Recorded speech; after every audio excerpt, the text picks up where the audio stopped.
stressed about back taxes, maybe you missed the April deadline, or your books are a mess, don't wait. The IRS is cracking down with penalties adding up fast. We're talking 5% per month, up to 25% just for not filing. The good news is there's help. Tax Network USA can take the burden off of your shoulders and stop the spiral before it gets worse. They've helped thousands of Americans, whether you're an employee, a small business owner, or if you haven't filed in years. If you've got messy books, none of that is a problem. They've seen it all, and they know exactly how to clean it up. With direct access to powerful IRS programs and expert negotiators on your side, Tax Network USA knows how to win. You'll get a free consultation, and if you qualify, they may even be able to reduce or eliminate what you owe. More importantly, they'll help protect you from wage garnishments or bank levies. So don't wait for the next IRS letter. Instead, call 800-905-8000 or visit tnusa.com/RAV to talk to a real expert at Tax Network USA. Take the pressure off and let Tax Network USA handle your tax issues for you.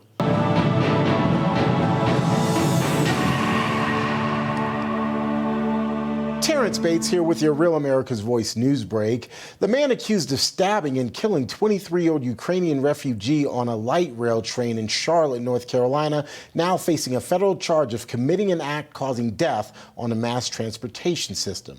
Attorney General Pam Bondi says her department will seek the maximum penalty possible. This is obviously a horrible, horrible situation. But this is why federal statutes exist. They exist to take care of situations like this because no one should sit in fear when they sit on the light rail. If you sit in fear on the light rail, you sit in fear when you walk around the streets of our center city like I do every day. You sit in fear when you go to our parks like I do with my daughter every weekend. You sit in fear at our sporting events, our entertainment venues, at concerts, at restaurants, at our museums. These are all the things that we have worked as a city so hard to build.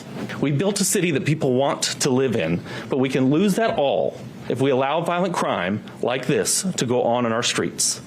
And I'm here to tell you, the federal government is going to save our city from that.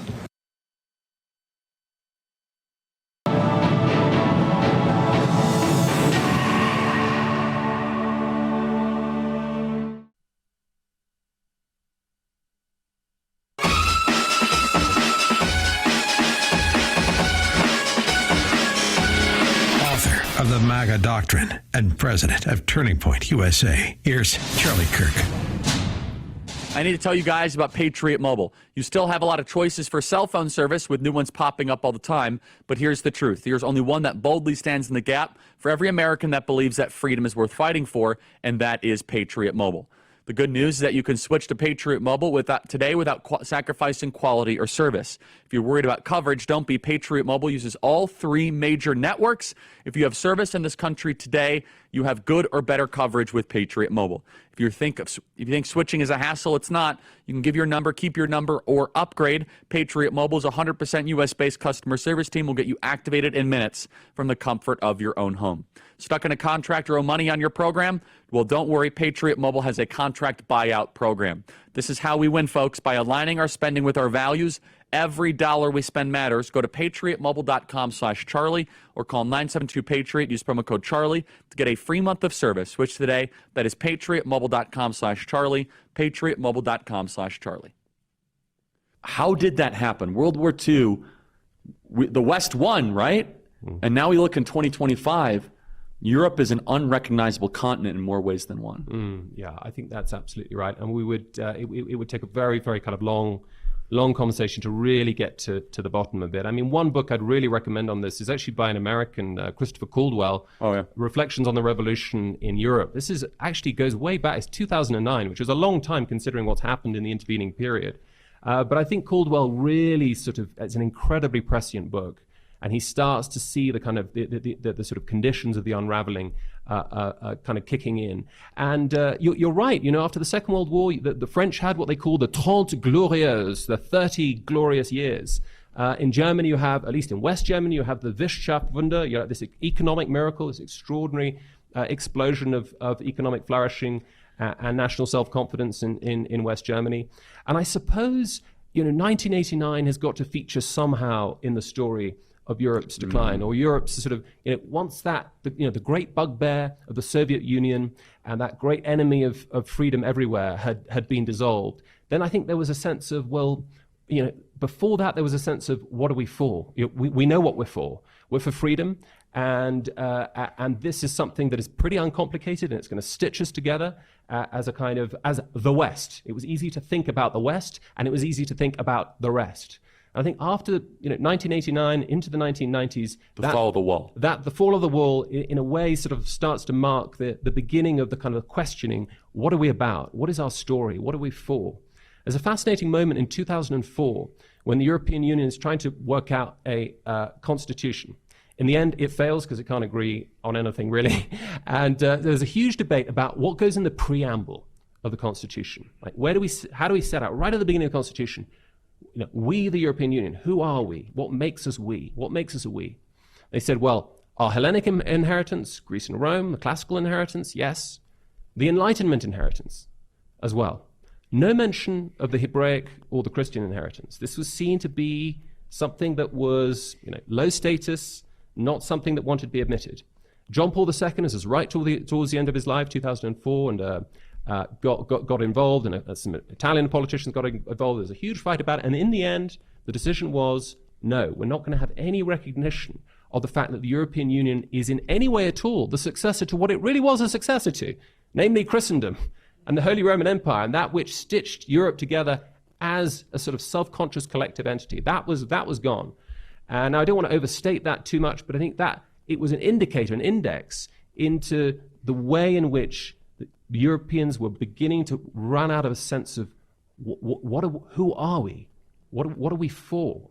Where do we come from?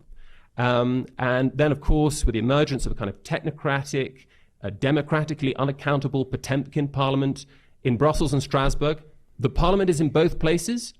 Wait for this, for 100 million euros a year. The European Parliament moves from Brussels to Strasbourg, I think it's every fortnight.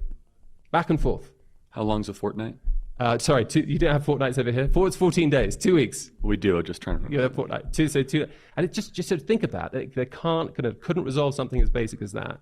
But they move back and forth? They move back and forth, yeah. Just so the Belgians are, the kind of Franco-German pact is happy, and then the sort of, the idea of there being a European Union beyond the Franco-German alliance. So that's where you go. That's when you go to Brussels. So all these crazy things, crazy sort of features of the kind of European settlement, and there's a kind of democratic deficit, you might say. I used to play this parlor game when I'm now at Cambridge. I was at Oxford in 2016, just ahead of the Brexit vote. And one of the parlor games I would play with I was the only out of the closet Brexiteer, as far as I know, in the whole of this college, among, I don't know, I think about 70, 80 colleagues. And I used to ask them, who's our MEP? Who's our member of the European Parliament? Like, who represents us? Who represents Oxford and the surrounding areas in Brussels, Strasbourg? And no one could answer. No one knew. Not even the professors of politics. And there was no reason for them to know, because it was and is a fake parliament with very little powers, few veto powers, very few powers to initiate legislation. Nobody voted for them. Nobody had any reason to know who they were. And so that has been a huge problem. That kind of the sort of European Union project has been, from 1992 onwards, where it really became a self-consciously political union and not just an economic and trade one. That's really been it's been a disaster. And I hoped that in 2016, Brexit would be the first brick in the wall, that it would catalyze a kind of domino effect. That was probably wishful thinking, because particularly in the euro in the euro nations, it's one thing for Britain with its own pound, its own currency to break away. It would be a much more dramatic. There'd be much more dramatic consequences if a euro country split away. But the euro has been a disaster for the countries who have been members of it. I mean, Italy, for example, has scarcely had any GDP growth. I think it started to pick up recently. But really, for the first 20 years of its being part of the euro, effectively nothing at all. Greece and Spain, youth unemployment was through the roof. effectively, you've got the Spanish currency, the Greek currency effectively being shackled to the German Deutschmark. And so the Germans weren't complaining because the currency was artificially depreciated, so their exports are more attractive. And so it was all this kind of elaborate Ponzi scheme, which at some point is going to unravel. And then somehow, ideologically within the elite forming classes in Oxford and Cambridge and London, certainly in Britain, the idea is that to be European was to be part of the European Union. That those two are absolutely part and parcel. And I never understood this.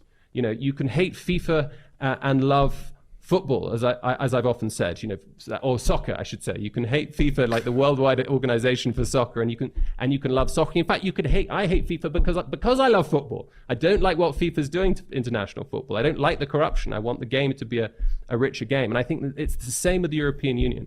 And it's had this sort of deadly effect on our sense of what it is to be European. What explains the hyper-secularization of Europe post-World War II? Why did we see such a dramatic drop-off of church rates? Is it as simple as they saw tragedy and suffering and nihilism took the void? What? Because Europe has had depressingly low church rates, and they just keep on finding new lows every decade. What percentage of people in Europe do you think regularly attend church? It varies quite a bit from country to country, but it is shockingly low certainly relative to the United States. So, in Italy, it's now very, very, very low. I think it's certainly well below 5%. I mean, religious adherence is just a very difficult thing to measure. Is actually going to church? Does it count as sort of being a Christian or being a churchgoer? In Britain, what caused it? I mean, it may be the opposite. I think I'm more tempted to the analysis that actually it's prosperity and flourishing, particularly material flourishing and prosperity, that tends to catalyze a sort of collapse in the sense of any need for meaning or any orientation to the transcendent. I suppose also in the 60s, you're seeing the emergence of competing systems of meaning, competing accounts of what it is to have significance, competing sets of answers to life's deepest questions. We see that a lot of that imported from California and elsewhere. And I suppose the sort of something, there's something fashionable about religious skepticism that was certainly true in the 60s. If you think back, to the high noon of the New Atheists in 2005, there was something very, very sort of elite. There was something a lot of cachet in being an atheist. I'm tempted to think that new atheism was just a politically correct way to be skeptical of Islam. I think that the timing works quite well there. But I think if you look in the last few years, and I just saw some data out from Britain this morning, I think between 18 to 35-year-olds, belief in God has tripled over the last 5 years. Bible purchases has gone up by 87% over 4 years. Now, it's from a pretty low base, but something is happening out there. It's still quite small, but the numbers among Gen Z or Gen Z as you call them, that something. You call them Gen Z? Because Z is how you pronounce the letter in English. Oh, okay. And I know you Americans have a different way of putting no, it's interesting. So let's now take our attention to your country, which I had the opportunity to visit, and you hosted us wonderfully in Cambridge. Great to have you. Quite the ambush. So not by you, but by Cambridge. But we survived it. More than survived it. Yeah, I think we triumphed. Some could say. And you were so sweet and so kind throughout that entire process. So the United Kingdom, or Britain or England, whatever word we want to give it, voted for Brexit in 2016. Where are British politics today? What is the status of British politics? Yeah, well, it's a great question. In 2016, we have this extraordinary expression of the democratic will. In 17.46 million people voting for the principle that laws affecting the United Kingdom should be made in the United Kingdom and should be accountable to the people and the voters of the United Kingdom. It's a very seemingly an entirely uncontroversial principle, but it was the biggest vote of we've had in history, in British voting history. And another key driver there was the sense of we're losing our sense, we're losing what it is to use the first person plural, as Roger Scruton, one of my favorite philosophers, likes to put it. That sense of we the people. What is it that makes a we? And what was going on in Brexit was a kind of inchoate kind of cry that we are losing that sense of who we are. That every time for the last 40, 50 years, every time the British people have had an opportunity to express a view on mass demographic change and transition, it has said no or go much slower.